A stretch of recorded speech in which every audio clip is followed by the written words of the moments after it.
কিশোরগঞ্জের ভৈরবে শুক্রবার শেষ হয় শিল্প ও বাণিজ্য মেলা। সাপ্তাহিক ছুটির দিন হওয়ায় সকাল থেকে মেলায় ক্রেতাদের আনাগোনা শুরু হয়। দুপুরের পর থেকে মেলা প্রাঙ্গণে ক্রেতা দর্শনার্থীদের ভিড় বাড়তে থাকে এবং বিকেল শেষে সন্ধ্যায় তা জনসমুদ্রে পরিণত হয়। সরেজমিনে দেখা যায় দুপুর ২টার পর থেকে মেলায় ক্রেতা দর্শনার্থীদের ঢল নামে।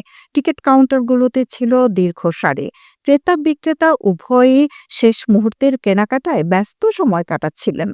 মেলা রাত ১১টা পর্যন্ত চলছিল। এরপর অনুষ্ঠিত হয় মনোমুগ্ধকর সাংস্কৃতিক অনুষ্ঠান।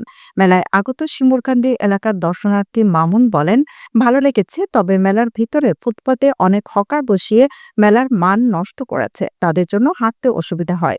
আরেক দর্শনার্থী রিমা আক্তার বলেন, মেলার সবকিছু ভালো ছিল, কিন্তু খাবারের মান তেমন ভালো না, দাম ৩ থেকে ৪ গুণ বেশি।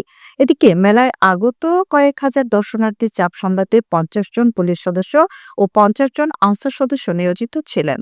এবারের মেলায় বৈষম্য বিরোধী ছাত্র আন্দোলনের স্মৃতিধারণ ও তারুণ্যের বাংলাদেশ বিষয়ক প্রদর্শনী ছিল তরুণদের বিশেষ আকর্ষণ।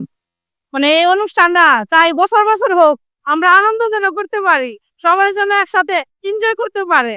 কারণ ভৈরবে এরকম অনুষ্ঠান খুব কম হয়, যেন আমাদের জন্য চাই মানে সবসময় হোক।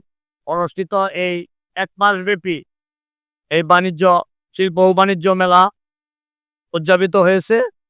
এখানে উপচে পড়া জনগণের ভিড় এবং খুব আনন্দ উৎফুল্ল তাদের মধ্যে দেখা যাচ্ছে। কিশোরগঞ্জ থেকে আসছি ভৈরবে বাণিজ্য মেলায় দেখে খুবই ভালো লাগলো। আর ইতিমধ্যে আসছি যে ঈদের কিছু কেনাকাটা করার জন্য আমাদের এই ভৈরব এই বাণিজ্য মেলায় সবাইকে নিয়ে আনন্দ করার জন্য আসছি। হ্যাঁ, কেনাকাটা কিছু করব, সেই জন্য আসছি। খুব আনন্দ পাইতাছি। তো এরকম জমজমাট এবং ঘরোয়া পরিবেশে আগে কখনো এরকম বাণিজ্য মেলা হয়নি, এই প্রথম। খুব সুন্দরভাবে আইন শৃঙ্খলা এবং এলাকাবাসী সবার উদ্যোগে খুব সুন্দর একটা মেলা হয়েছে। অনেক কেনাকাটা হয়েছে এবং কেনাকাটা করতেছেও। আজকে লাস্ট দিন, আলহামদুলিল্লাহ লোকজন অনেক ভালো এবং অনেক ভদ্র। তারা নেক্সট টাইমে যাতে আবার দিলে আমরা আসবো ইনশাল্লাহ।